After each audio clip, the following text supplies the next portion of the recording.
সাকিবিয়ানরা আপনারা রেডি তো? এবার কিন্তু আরও একটি নতুন রেকর্ড গড়তে হবে। এবার দায়িত্ব আপনাদের হাতে।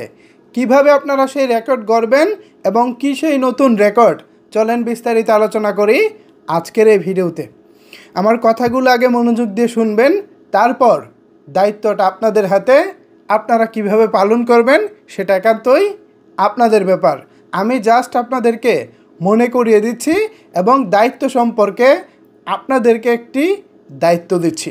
সো চলেন মূল বিষয়ে এবার আলোচনা করি। ভিউয়ার্স, আপনারা নিশ্চয়ই জানেন যে আগামী 19শে সেপ্টেম্বর দুই বাংলার জনপ্রিয় দুই প্ল্যাটফর্ম হইচই এবং বাংলাদেশের চরকিতে আসছে শাকিব খানের সময়ের বহুল আলোচিত সিনেমা তুফান। এখন তুফান তো ওটিটি প্ল্যাটফর্মে আসছে, কিন্তু আপনাদের তো একটা দায়িত্ব রয়েছে। সেই দায়িত্বটা হলো, এর আগে বাংলায় সিনেমা যতগুলো ওটিটি প্ল্যাটফর্মে মুক্তি পেয়েছে তার মধ্যে দুটি সিনেমা একটি অনন্য রেকর্ড গড়েছে। প্রথম সিনেমাটি হচ্ছে আফরান নিশো অভিনীত সুড়ঙ্গ, যে সিনেমাটি চরকিতে মুক্তি পেয়ে 1 কোটি মিনিট ভিউজের রেকর্ড গড়েছিল। অন্যদিকে একই সময়ে বায়োস্কোপে মুক্তি পাওয়া শাকিব খানের তুফান সিনেমাটি 5 কোটি মিনিট ভিউয়ের অতিক্রম করেছিল, মানে 5 কোটি মিনিট ভিউজ। তো সেগুলো তো হচ্ছে গিয়ে আগের রেকর্ড, এবং একটা ছিল বায়োস্কোপে, যেটা শাকিব খানের এখনও পর্যন্ত হায়েস্ট ভিউজ, এমনকি বায়োস্কোপের ইতিহাসে, বাংলা সিনেমার ইতিহাসে এটা তাদের সর্বোচ্চ রেকর্ডের ভিউজ। অন্যদিকে চরকিতে এখনও পর্যন্ত বাংলা সিনেমার সর্বোচ্চ ভিউয়ের রেকর্ডটা রয়েছে 1 কোটি মিনিট ভিউজ, সেটাও হচ্ছে সুড়ঙ্গ, আফরান নিশো অভিনীত সুড়ঙ্গ। এবার বায়োস্কোপের পরিবর্তে শাকিব খান আসছে চরকিতে। এখন কিন্তু দায়িত্বটা আপনাদের। এবারের দায়িত্বটা কিন্তু আরও বেশি কঠিন। কেন কঠিন? আপনারা নিশ্চয়ই জানেন যে তুফান দুটি প্ল্যাটফর্মে মুক্তি পাবে, একটি হচ্ছে হইচই, আরেকটি হচ্ছে চরকি। এখন দুই জায়গায় যদি দর্শক ভাগ হয়ে যায়, তখন কিন্তু এককভাবে রেকর্ড করাটা একটু কঠিন হয়ে যাবে। আমি আগে বাংলাদেশি দর্শকদের জন্য বলতেছি, আপনারা দুই ভাগে ভাগ হবেন না। প্রথমত, আমাদের দেশীয় প্ল্যাটফর্ম হিসেবে আমরা চরকিকে সাপোর্ট করব।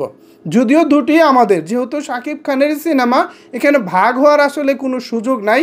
যে যেখান থেকে দেখে সেখান থেকেই তুফানকে সাপোর্ট করা হবে। তবে একক রেকর্ড হিসেবে আমরা চরকিকে এমন একটা ভিউজ মিনিট দিতে চাই, যে মিনিট এবং ভিউজ একমাত্র শাকিব খানকে দিয়েই তারা ভবিষ্যতে ক্রস করার পরিকল্পনা করব। অন্যথায় তারা এই পরিকল্পনা কোনো দিন করার সাহসও করব না। মানে সাহস করব না মানে কি? মানে শাকিব খানের তুফান এমন একটা রেকর্ড তাদেরকে দিব, যেই রেকর্ড আসলে তাদের যদি পরিবর্তন করতে হয়, যে রেকর্ড যদি বা তাদের সেই রেকর্ড যদি তাদেরকে ভাঙতে হয়, তাহলে তারা চিন্তা করবে যে আমরা শাকিব খানকেই নিব। এছাড়া সম্ভব না, কারণ তার পাগলা ভক্ত সাপোর্টার সাকিবিয়ান নামে যে ভক্তকুলটা রয়েছে, তাদের পক্ষেই কেবল সম্ভব এই রেকর্ড গড়া বা এই রেকর্ড ভাঙা। সুতরাং এখন কিন্তু দায়িত্বটা আপনাদের। আমি জানি না ঠিক টিকিট প্রাইস কত হবে, মেবি 20 টাকা বা তার আশেপাশেই থাকবে, আর বেশি হবে না। সবাই যেন দেখতে পারে, সবার জন্য যেন সহনীয় পর্যায়ে থাকে, এভাবেই কিন্তু টিকিটের প্রাইসটা রাখা হবে। এখানে কিন্তু আমরা কেউ যেন বিকল্প পন্থায় ছবিটা দেখার চিন্তা ভাবনা না করি। অনেকেই হয়তো ভাবতে পারেন যে ভাই অন্য কোনো সাইট থেকে দেখা যায় কিনা, অথবা ইউটিউবে ফ্রি দেখা যায় কিনা, কিংবা ফেসবুক বা ইউটিউব নানা মাধ্যমে আসে না, অনেকেই কিন্তু তাকিয়ে থাকে যে বিকল্প পন্থায় কিছু করা যায় কিনা। এখন এই 20 টাকার জন্য বিকল্প পন্থায় গিয়ে কিন্তু শাকিব খানের রেকর্ডকে আপনারা নস্যাৎ করে দিতে পারেন, কিংবা এই রেকর্ড গড়ার ইতিহাস থেকে কিন্তু আপনি, আমি বা আমরা বঞ্চিত হতে পারি। সো দায়িত্বটা কিন্তু আপনাদের। শাকিব খানের যে হাস্যোজ্জ্বল চেহারা, শাকিব খানের যে হাস্যোজ্জ্বল মুখ, সে হাস্যোজ্জ্বল মুখটাকে আরও বেশি হাসি দিতে বা মানে কী বলে এটাকে, মানে আরও বেশি খুশি থাকার সুযোগ করে দিতে কিন্তু আমাদের এই দায়িত্বটা পালন করতে হবে। এখানে যদি আমরা ফেল করি, তাহলে কিন্তু দুটি বিষয় হবে, এবং দুটি বিষয় খুব খারাপ এবং জঘন্য হবে। প্রথম বিষয়টা হচ্ছে, যদি এই দুই প্ল্যাটফর্ম, ওটিটি যে প্ল্যাটফর্ম রয়েছে চরকি এবং চরকি এবং হচ্ছে হইচই। দেখেন কলকাতার ওই প্ল্যাটফর্ম সম্পর্কে ওইভাবে আমি রেগুলার কথা বলি না, তো এই কারণে মাথা থেকে হারিয়ে যায়। যাই হোক, তো চরকি এবং হচ্ছে গিয়ে হইচই, এখন এই দুই প্ল্যাটফর্ম যদি পর্যাপ্ত বিজনেস করতে না পারে, শাকিব খানের এত বড় বাজেটের এবং বিগ বাজেটের একটি সিনেমা, পাশাপাশি ব্লকবাস্টার একটি সিনেমা দিয়ে যদি তারা পর্যাপ্ত পরিমাণের বিজনেস করতে না পারে, নেক্সট টাইমে কিন্তু তারা শাকিব খানকে নিয়ে ভাববো না, কথাটা মাথায় রাখবেন। এখন যদি এই তুফান এবার তারা ইতিহাস সৃষ্টিকারী ব্যবসা ওটিটি প্ল্যাটফর্ম থেকে করতে পারে, তারপরে যেটা হবে, শাকিব খানের সিনেমার ওটিটি রাইটসের দাম কিন্তু আকাশ ছোঁয়া হয়ে যাবে। এর ফলশ্রুতিতে শাকিব খানের কেরিয়ারে তার পারিশ্রমিকের গ্রাফটাও নতুন করে আরও অন্য উচ্চতায় চলে যাবে। ধরেন তুফান তিনি করেছেন সাপোজ 1 কোটি টাকায়, কথার কথা 1 কোটি টাকায় তিনি করেছেন। এখন এই যে তুফান সিনেমা হলে তো ইতিহাস গড়েছে, এখানে তো শাকিব খান একটা দাবি রাখবেনই যে ভাই এই টাকা আর হবে না, আপনারা কোটি কোটি টাকা কামাবেন আর আমাকে দিবেন অল্প টাকা, না আমি অল্প টাকায় করব না। তো এর সাথে যদি ওটিটি প্ল্যাটফর্ম যুক্ত হয়, তখন তো শাকিব খানের সোনায় সোহাগা। আমরা যেমন গর্ব করে বলতে পারবো যে ইয়াস, আমরা আমাদের প্রিয় তারকাকে ভালোবাসা দেই এবং সেই ভালোবাসার কল্যাণে আজকে শাকিব খান অনন্য এক উচ্চতায়।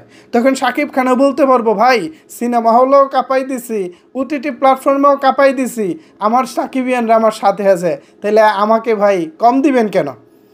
তখন শাকিব খান জোর গলায় বলতে পারবো, হয় আমাকে ব্যবসার 25% দেন, না হয় আমার পারিশ্রমিকটা বাড়িয়ে দেন। তো শাকিব খানের পারিশ্রমিক বাড়া মানে বাংলা চলচ্চিত্রের ইতিহাসে অন্যান্য নায়কদেরকে দিন দিন ছাড়িয়ে যাওয়া। যদিও তিনি এখনও পর্যন্ত বাংলা সিনেমার নায়ক হিসেবে সর্বোচ্চ পারিশ্রমিক প্রাপ্ত একজন নায়ক, তার আশেপাশে কেউ নাই, বাংলাদেশে তো কেউ নাই, বরঞ্চ কলকাতা থেকে দেবজিৎ ও শাকিব খানের আশেপাশে নাই। তো এত এত রেকর্ড কিন্তু একমাত্র সম্ভব আপনাদের ভালোবাসার ফলে।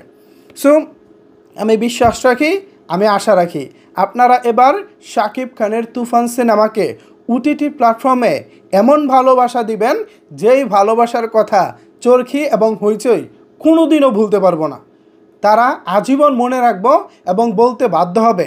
যেমনটা মহেন্দ্র সোনি তুফান সিনেমার মহরতে ঢাকায় দাঁড়িয়ে বলেছিলেন যে বাংলা ইন্ডাস্ট্রির শেষ সুপারস্টার বা মেগাস্টার হচ্ছে শাকিব খান, ঠিক একইভাবে যেন তারা বলতে বাধ্য হন বাংলা সিনেমার ইতিহাসে সাকিবিয়ানদের মতো ভক্তকুল আর দ্বিতীয়টি নাই। নায়ক হিসেবে যেমন শাকিব খান সেরা, ভক্ত হিসেবেও সাকিবিয়ানরা সেরা। সো আমি আশা রাখি আমার এই কথাগুলো আপনারা মনোযোগ দিয়ে শুনেছেন এবং আগামী 19শে সেপ্টেম্বর থেকে আপনারা আপনাদের যে দায়িত্ব রয়েছে সেই দায়িত্বটা সজ্ঞানে খুব সুন্দরভাবে পালন করবেন, আমি আশা রাখি। এবং আমি এটাও বিশ্বাস করি মুক্তির 24 ঘন্টায় হইচই বলতে বাধ্য হবে যে আমাদের সার্ভার এক প্রকার ডাউন সাকিবিয়ানদের ভালোবাসায় পড়ে। সো এই ছিল আপাতত আপনাদের দায়িত্ব সম্পর্কে অবগত করার একটি বিষয়। এখন চিন্তা ভাবনা বা দায়িত্ব আপনাদের, আপনারা কি করবেন জানি না, তবে আমার জায়গা থেকে আমি সর্বোচ্চ চেষ্টা করব। এ বিষয়ে যদি আপনাদের কোনো কিছু বলার থাকে তাহলে অবশ্যই সেটি নিচের কমেন্ট বক্সে জানাতে পারেন। ধন্যবাদ সবাইকে সম্পূর্ণ ভিডিওটি দেখার জন্য।